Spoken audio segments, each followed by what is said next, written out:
Hello दोस्तों, कैसे हैं आप। आज है 4 जून।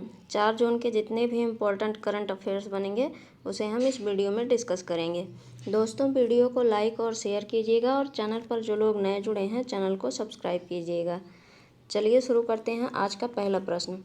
पहला प्रश्न है कि भारत के सतत विकास लक्ष्यों का तीसरा संस्करण SDG इंडेक्स जून 2021 में निम्नलिखित में से किसके द्वारा लॉन्च किया गया। भारत के सतत विकास लक्ष्यों का तीसरा संस्करण SDG इंडेक्स जून 2021 में निम्नलिखित में से किसके द्वारा लॉन्च किया गया। ये जो है नीति आयोग के द्वारा, ठीक, नीति आयोग के द्वारा लॉन्च किया गया और इसके वर्तमान अध्यक्ष जो हैं नरेंद्र मोदी हैं, ठीक, हमारे प्रधानमंत्री नरेंद्र मोदी हैं और इसकी स्थापना 2015 में हुई थी। नीति आयोग की स्थापना 2015 में हुई थी, ठीक। अब अगला क्वेश्चन देखते हैं।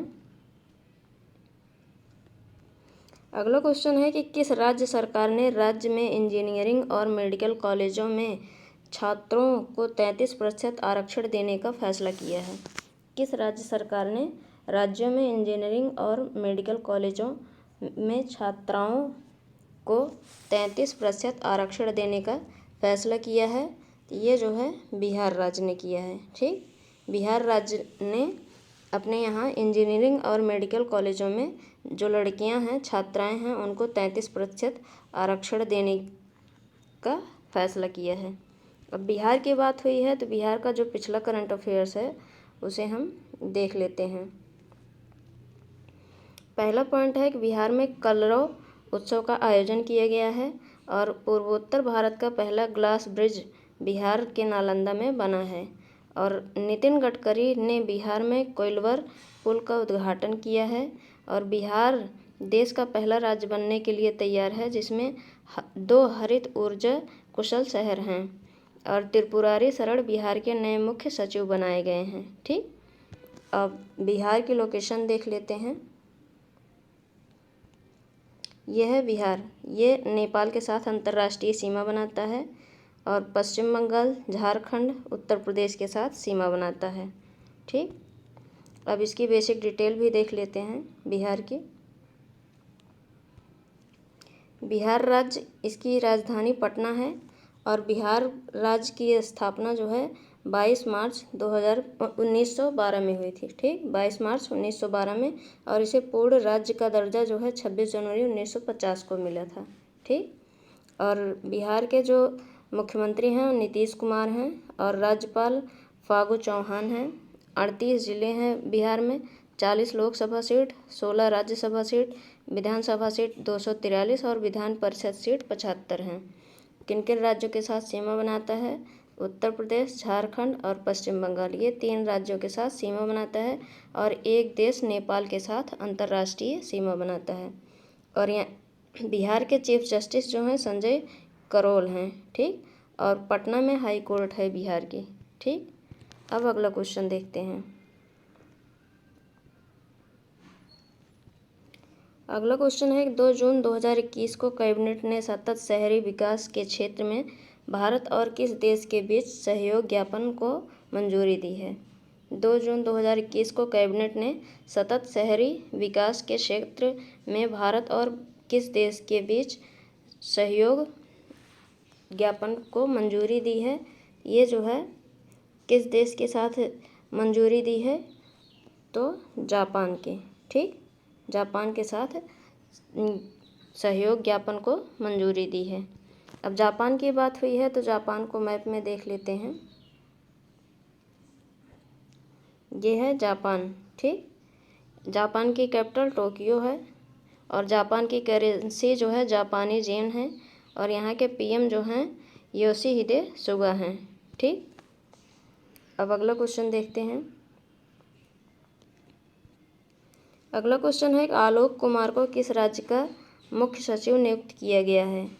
आलोक कुमार को किस राज्य का मुख्य सचिव नियुक्त किया गया है, तो ये जो है त्रिपुरा के, ठीक। आलोक कुमार को त्रिपुरा का मुख्य सचिव नियुक्त किया गया है। अब त्रिपुरा की बात आई है तो त्रिपुरा को जो है मैप में देख लेते हैं कहाँ पर स्थित है। ये है त्रिपुरा, ठीक।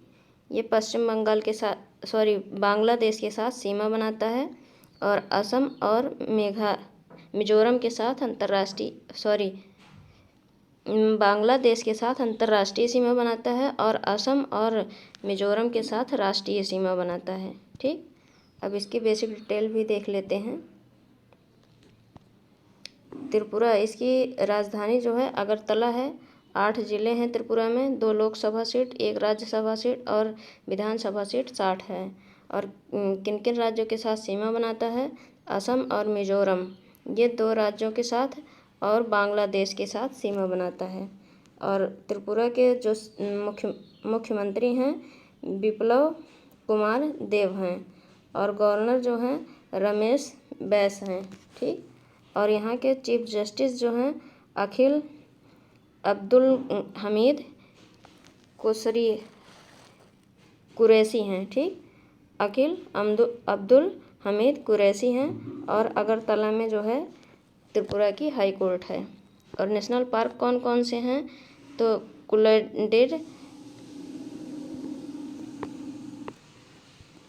पहला है क्लाउडेड लियोपार्ड नेशनल पार्क और राजबरी नेशनल पार्क, तृष्णा वाइल्ड लाइफ सेंचुरी और रोआ wild life sanctuary, Gomti wild life sanctuary और सेपेही जला वाइल्ड लाइफ सेंचुरी। इतना जो है त्रिपुरा में स्थित है। ठीक, अब अगला क्वेश्चन देखते हैं। अगला क्वेश्चन है केंद्र ने 2021-22 के लिए जल जीवन मिशन के तहत किस राज्य को लगभग 7 करोड़ का अनुदान आवंटित किया है? केंद्र ने 2021-22 के लिए जल जीवन मिशन के तहत किस राज्य को लगभग 7 करोड़ का अनुदान आवंटित किया है? ये किस राज्य के लिए किया गया है? तो पश्चिम बंगाल को। ठीक, ये पश्चिम बंगाल के लिए 7 करोड़ का अनुदान आवंटित किया गया है। अब पश्चिम बंगाल की बात आई है तो इसे मैप में देख लेते हैं। यह है पश्चिम बंगाल। ठीक, ये बांग्लादेश, भूटान और नेपाल के साथ 3 देशों के साथ अंतर्राष्ट्रीय सीमा बनाता है और ओडिशा, झारखंड, बिहार, सिक्किम और असम के साथ राष्ट्रीय सीमा बनाता है। ठीक, अब इसकी बेसिक डिटेल भी देख लेते हैं। पश्चिम बंगाल, इसकी राजधानी कोलकाता है और कोलकाता जो है हुगली नदी के किनारे स्थित है। और पश्चिम बंगाल की स्थापना 26 जनवरी 1950 को हुई थी। और पश्चिम बंगाल के सीएम जो हैं वो ममता बनर्जी हैं और गवर्नर जो हैं वो जगदीप धनखड़ हैं। ठीक, और 23 ज़िले हैं, लोकसभा सीट 42, राज्यसभा सीट 16 और विधानसभा सीट 294 हैं। और किन किन राज्यों के साथ सीमा बनाता है? सिक्किम, असम, ओडिशा, झारखंड, बिहार, 5 राज्य और 3 देश, बांग्लादेश, भूटान और नेपाल, 3 देश के साथ सीमा बनाता है पश्चिम बंगाल। और चीफ जस्टिस जो हैं वो राजेश बिंदल हैं और कोलकाता में हाई कोर्ट स्थित है।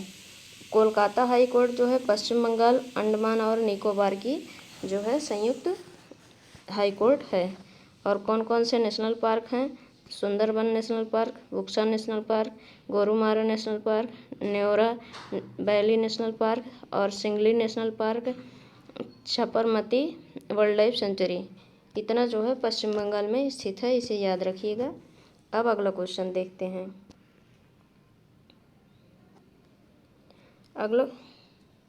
अगला क्वेश्चन है कि पाकिस्तानी और मिस्र की सेनाएं स्काई गार्डिंग 1 अभ्यास में हिस्सा ले रही हैं। अभ्यास कहाँ आयोजित किया जा रहा है? पाकिस्तानी और मिस्र की सेनाएं स्काई गार्डिंग 1 अभ्यास में हिस्सा ले रही हैं। अभ्यास का कहाँ आयोजित किया जा रहा है? तो ये जो है कहाँ पर आयोजित किया जा रहा है? तो ये काहिरा में। ठीक, काहिरा में, पाकिस्तान के काहिरा में शुरू हो रहा और ये 26 मई से शुरू है। ठीक, 26 मई से शुरू हुआ है। अब अगला क्वेश्चन देखते हैं।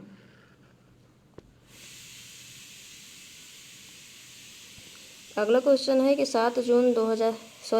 अगला क्वेश्चन है जून 2021 में आइजक हेरजोग को किस देश के राष्ट्रपति के रूप में चुना गया है? जून 2021 में आइजक हेरजोग को किस देश के राष्ट्रपति के रूप में चुना गया है? तो ये जो है इजराइल के, ठीक, आइजैक हेरजोग को इजराइल के राष्ट्रपति के रूप में चुना गया है। अब अगला क्वेश्चन देखते हैं। अगला क्वेश्चन है कि 12वीं स्वच्छ ऊर्जा अनुसचिवीय बैठक 31 मई से 6 जून के दौरान आभासी तौर पर किस देश द्वारा आयोजित की जा रही है? 12वीं स्वच्छ ऊर्जा सचिवीय बैठक 31 मई से 6 जून के दौरान आभासी तौर पर किस देश द्वारा आयोजित की जा रही है? तो ये जो है चिली के द्वारा आयोजित की जा रही है, ठीक। ये किसके द्वारा आयोजित किया जा रहा है? तो चिली के द्वारा, ठीक। अब अगला क्वेश्चन देखते हैं। अगला क्वेश्चन है कि निम्नलिखित में से किसने 2021 के लिए प्रतिष्ठित international business book of the year award जीता है? निम्नलिखित में से किसने 2021 के लिए प्रतिष्ठित international business book of the year award जीता है? तो ये जो है किसने जीता है? तो नितिन राकेश ने, ठीक, नितिन राकेश ने 2021 के लिए प्रतिष्ठित international business book of the year award जीता है, ठीक। अब अगला क्वेश्चन देखते हैं। अगला क्वेश्चन है कि SV प्रसाद का जून 2021 में कोविड-19 के कारण निधन हो गया। उन्होंने किस राज्य के सतर्कता आयुक्त के रूप में कार्य किया है? SV प्रसाद का जून 2021 में कोविड-19 के कारण निधन हो गया। उन्होंने किस राज्य के सतर्कता आयुक्त के रूप में कार्य किया है? ये जो है आंध्र प्रदेश राज्य के तहत, ठीक। अब अगला क्वेश्चन देखते हैं। अगला क्वेश्चन है कि किस देश में मानव में बर्ड फ्लू के H10N3 स्ट्रेन से संक्रमण का पहला मामला देखा गया है? किस देश में मानव में बर्ड फ्लू के H10N3 स्ट्रेन से संक्रमण का पहला मामला देखा गया है? ये चीन में देखा गया है, ठीक। हाल ही में चीन के पूर्वी प्रांत जियांगसू में एक 41 वर्षीय व्यक्ति में इसकी पुष्टि की गई और H10N3 एक कम रोगजनक या अपेक्षाकृत कम गंभीर है वायरस है और 2016-17 के दौरान H7N9 स्ट्रेन से लगभग 300 लोगों की मौत होने के बाद से बर्ड फ्लू के साथ मानव संक्रमण की कोई महत्वपूर्ण संख्या नहीं रही, ठीक। और चीन के बारे में जान लेते हैं। इसकी राजधानी बीजिंग है, मुद्रा रेनमिनमी है और राष्ट्रपति शी जिनपिंग हैं, ठीक। अब अगला क्वेश्चन देखते हैं। अगला क्वेश्चन है कि विश्व साइकिल दिवस कब मनाया जाता है? विश्व साइकिल दिवस कब मनाया जाता है? ये 3 जून को, ठीक, 3 जून को विश्व साइकिल दिवस मनाया जाता है और यह दिन अप्रैल 2018 में संयुक्त राष्ट्र महासभा द्वारा घोषित किया गया था और इसका उद्देश्य समाज के सभी सदस्यों के बीच साइकिल को बढ़ावा देना है, ठीक। अब अगला क्वेश्चन देखते हैं।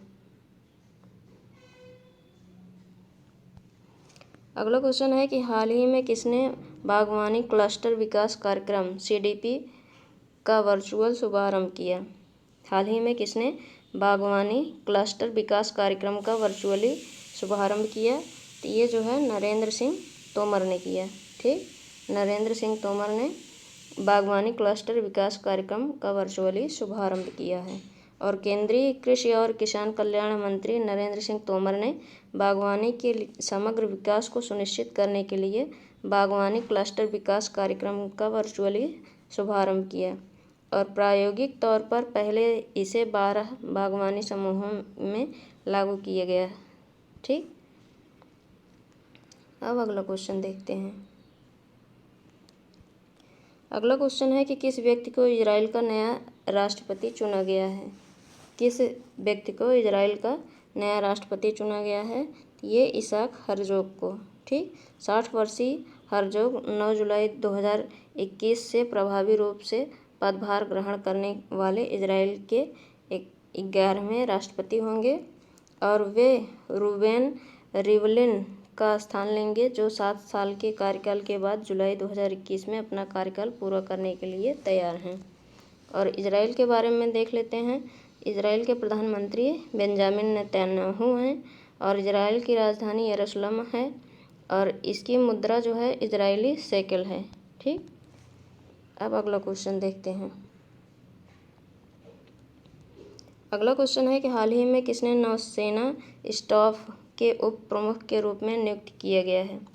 हाल ही में किसे नौसेना स्टाफ के उप प्रमुख के रूप में नियुक्त किया गया है, तो ये एडमिरल रवनीत सिंह को। ठीक, एडमिरल रवनीत सिंह को जो है नौसेना स्टाफ के उप प्रमुख के रूप में नियुक्त किया गया है और इस पद पर उन्होंने वाइस एडमिरल MS पवार का स्थान लिया, जो 31 मई को सेवानिवृत्त हुए थे। ठीक, अब अगला क्वेश्चन देखते हैं। अगला क्वेश्चन है कि हाल ही में किसे CSIR centre for cellular and molecular biology Hyderabad Telangana का निदेशक नियुक्त किया गया है। हाल ही में किसे CSIR centre for cellular and molecular biology Hyderabad Telangana का निदेशक नियुक्त किया गया है। ये डॉक्टर विनय के नंदीकुरी को। डॉक्टर विनय के नंदीकुरी जो हैं ये हैदराबाद तेलंगाना के निदेशक बने हैं और डॉक्टर नंदीकुरी की शोध रुचि माइकोबैक्टीरियम ट्यूबरकुलोसिस वह सूक्ष्म जीव जिसके कारण TB होता है में आणविक सिग्नलिंग नेटवर्क तक फैली हुई है। उनके शोध को राष्ट्रीय और अंतर्राष्ट्रीय प्रासंगिकता और मान्यता मिली है और centre for cellular and molecular biology की स्थापना 1977 में हुई थी। ठीक, अब अगला क्वेश्चन देखते हैं।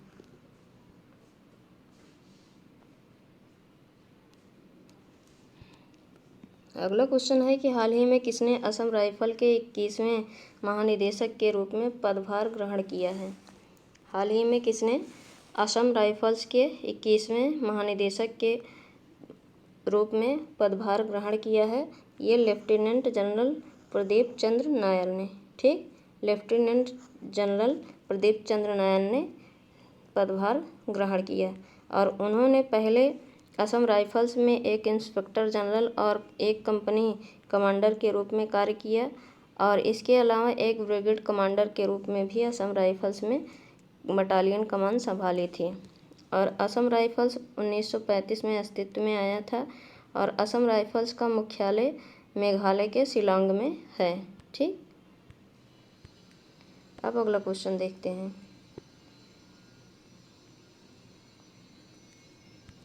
अगला क्वेश्चन है कि हाल ही में किसे व्हाट्सएप ने भारत का शिकायत अधिकारी नियुक्त किया है। हाल ही में किसे व्हाट्सएप ने भारत का शिकायत अधिकारी नियुक्त किया है। ये परेश बी लाल को। ठीक, यह नियुक्ति सरकार के नए IT आदेश के अनुरूप है जिसमें गूगल, फेसबुक, व्हाट्सएप जैसे सभी तकनीकी कंपनियों को भारत से एक शिकायत अधिकारी, नोडल अधिकारी और एक मुख्य अनुपालक अधिकारी नियुक्त करने को कहा गया था और ये शिकायत अधिकारी 24 घंटे के भीतर शिकायत का समाधान करेंगे और 15 दिनों के भीतर शिकायत का निपटारा करेंगे।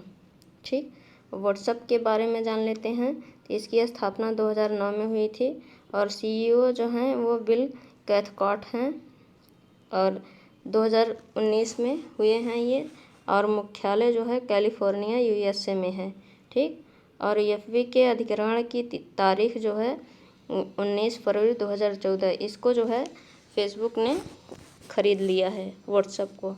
आप देखते होंगे जब शेयर वाले वो स्टेटस वाले ऑप्शन पर जाते हैं तो वहाँ पे फेसबुक दिखता होगा, तो ये जो है फेसबुक ने इसका अधिग्रहण कर लिया है। ठीक, और इसकी संस्थापक जो हैं जॉन कॉम और ब्रायन एक्टन हैं और इसका मूल संगठन जो है वो फेसबुक है। ठीक, अब अगला क्वेश्चन देखते हैं। अगला क्वेश्चन है कि हाल ही में भारत ने किस अभियान के लिए विश्व बैंक के साथ $200 मिलियन के ऋण के लिए समझौता किया है। हाल ही में भारत ने किस अभियान के लिए विश्व बैंक के साथ $200 मिलियन के ऋण के लिए समझौता किया है? ये जो है राष्ट्रीय पोषण अभियान के लिए। ठीक, और राष्ट्रीय पोषण अभियान के बारे में जान लेते हैं। राष्ट्रीय पोषण अभियान की शुरुआत प्रधानमंत्री नरेंद्र मोदी ने महिला दिवस के मौके पर 8 मार्च को राजस्थान के झुंझुनू जिले में की थी और यह मिशन बच्चों, गर्भवती महिलाओं और स्तनपान कराने वाली माताओं के लिए पोषण संबंधी परिणामों में सुधार के हेतु भारत सरकार का प्रमुख कार्यक्रम है और इस रणनीति का उद्देश्य है वर्ष 2022 तक भारत को कुपोषण से मुक्त करना है। ठीक, अब अगला क्वेश्चन देखते हैं। अगला क्वेश्चन है कि अंतर्राष्ट्रीय बाल रक्षा दिवस किस दिन मनाया जाता है? अंतर्राष्ट्रीय बाल रक्षा दिवस किस दिन मनाया जाता है? 1 जून को। ठीक, 1 जून को अंतर्राष्ट्रीय बाल रक्षा दिवस मनाया जाता है। 1 जून 1950 को विश्व के 51 देशों में अंतर्राष्ट्रीय बाल रक्षा दिवस पहली बार मनाया गया था और इसका उद्देश्य बच्चों के अधिकारों की रक्षा करने की और लोगों का ध्यान आकर्षित करना है। ठीक, अब अगला क्वेश्चन देखते हैं। अगला क्वेश्चन है कि हाल ही में बिहार के मुख्यमंत्री नीतीश कुमार ने इंजीनियरिंग और मेडिकल कॉलेजों में लड़कियों के लिए कितने प्रतिशत का आरक्षण घोषित किया है? ये 33% का आरक्षण घोषित किए हैं। गौरतलब है कि राज्य सरकार के अनुसार इस कदम में इंजीनियरिंग और मेडिकल क्षेत्रों में लड़कियों की संख्या में वृद्धि होगी और उन्हें इस क्षेत्र में प्रवेश करने के लिए प्रोत्साहन मिलेगा। ठीक, अब अगला क्वेश्चन देखते हैं। अगला क्वेश्चन है कि किस राज्य सरकार ने हाल ही में घोषणा की कि ऐसे अनाथ बच्चों के नाम 5 लाख रुपए सावधि जमा किए जाएंगे जिनके माता पिता में से कम किसी एक की कोविड-19 की वजह से मौत हुई है? किस राज्य सरकार ने हाल ही में घोषणा की कि ऐसे अनाथ बच्चों के नाम 5 लाख रुपए सावधि जमा किए जाएंगे जिनके माता पिता में से कम किसी एक की कोविड-19 की वजह से मौत हुई है? ये जो है महाराष्ट्र में ऐसा नियम लागू किया गया है और इन बच्चों को 1125 रुपये का मासिक भत्ता भी मिलेगा। और महाराष्ट्र के बारे में जान लेते हैं। यहाँ की पॉपुलेशन 11.42 करोड़ है और कैपिटल मुंबई है। गवर्नर भगत सिंह कोश्यारी हैं और चीफ मिनिस्टर उद्धव ठाकरे हैं। ठीक, अब अगला क्वेश्चन देखते हैं। अगला क्वेश्चन है कि केंद्रीय मंत्रिमंडल ने हाल ही में भारत और किस देश के बीच सतत शहरी विकास के क्षेत्र में सहयोग समझौते को मंजूरी दी है? केंद्रीय मंत्रिमंडल ने हाल ही में भारत और किस देश के बीच सतत शहरी विकास के क्षेत्र में सहयोग समझौते को मंजूरी दी है? ये जापान के साथ। ठीक, समझौता ज्ञापन का मुख्य उद्देश्य भारत और जापान के बीच सतत शहरी विकास के क्षेत्र में तकनीकी सहयोग को मजबूत बनाना है और इसके माध्यम से रोजगार के अवसर सृजित करने की जाने की उम्मीद भी है। ठीक, और जापान के बारे में जान लेते हैं। तो यहाँ के जो प्राइम मिनिस्टर मतलब मुख्यमंत्री हैं वो योशिहिदे सुगा हैं और कैपिटल टोक्यो है। करेंसी जापानी येन है और यहाँ की पॉपुलेशन 12.63 करोड़ है। ठीक, ये थे हमारे आज के मोस्ट इम्पॉर्टेंट करंट अफेयर्स और अब हम कल के प्रश्न देख लेते हैं। पहला प्रश्न है कि किस बैंक के तत्काल प्रभाव से यस के मजूमदार को अपना चीफ फाइनेंशियल ऑफिसर नियुक्त किया गया है? ये कैनरा बैंक। अगला है कि वी श्याम को किस देश में भारत का अगला राजदूत नियुक्त किया गया है? ये जो है आइसलैंड गणराज्य। और अगला क्वेश्चन है कि किस देश ने जनगणना के आंकड़ों में जनदर में भारी गिरावट के बाद दंपतियों को 3 बच्चे पैदा करने की अनुमति दी है? ये चीन राज्य ने। और 12-32 kilometre the long journey home पुस्तक किसने लिखी है? विनोद कपाड़िया ने लिखी है। ठीक, और अगला क्वेश्चन है कि किस राज्य के मंत्री परिषद ने प्रत्येक हाई स्कूल और कॉलेज के छात्रों के लिए पाठ्यक्रम में आपदा और महामारी प्रबंधन को शामिल करने के लिए एक प्रस्ताव को अपनाया है? ये ओडिशा राज्य ने। ठीक। और अगला क्वेश्चन है कि आंध्र प्रदेश सरकार ने एक आदेश पारित करके राज्य कौशल विकास निगम को राज्य भर में एक कौशल विकास विश्वविद्यालय और कितने कौशल विकास कॉलेजों की स्थापना के लिए प्रशासनिक मंजूरी दी है? ये 30 कॉलेजों को। ठीक। ये थे हमारे कल के प्रश्न। अब आज के प्रश्न देख लेते हैं जिनके आंसर आपको कमेंट बॉक्स में कमेंट करके बताने हैं। पहला प्रश्न है कि किस राज्य ने नीति आयोग की तर्ज पर इंस्टीट्यूट फॉर फ्यूचर ट्रांसफॉर्मेशन के संगठन को मंजूरी दी है? और अगला क्वेश्चन है कि 2 जून 2021 को तेलंगाना ने कौन से स्थापना दिवस के रूप में मनाया? और अगला है कि खबरों में रही प्रसिद्ध महिला टेनिस खिलाड़ी नाओमी ओसाका किस देश की हैं? और अगला क्वेश्चन है कि जून 2021 में किसने असम राइफल्स के महानिदेशक के रूप में पदभार संभाला है? और अगला क्वेश्चन है कि किस देश ने एक इंटरनेशनल मैप ऑफ इस्लाम जारी किया है? अगला क्वेश्चन है किस बैंक ने India GDP marathon effort ahead शीर्षक से एक विकास अनुमान रिपोर्ट जारी की है? दोस्तों, ये हैं हमारे आज के क्वेश्चन। इनके आंसर आप कमेंट बॉक्स में कमेंट करके ज़रूर बताइएगा और ये भी बताइएगा कि आपको ये वीडियो कैसा लगा। और दोस्तों, वीडियो को लाइक और शेयर कीजिएगा और चैनल पर जो लोग नए जुड़े हैं चैनल को सब्सक्राइब कीजिएगा। Thank you.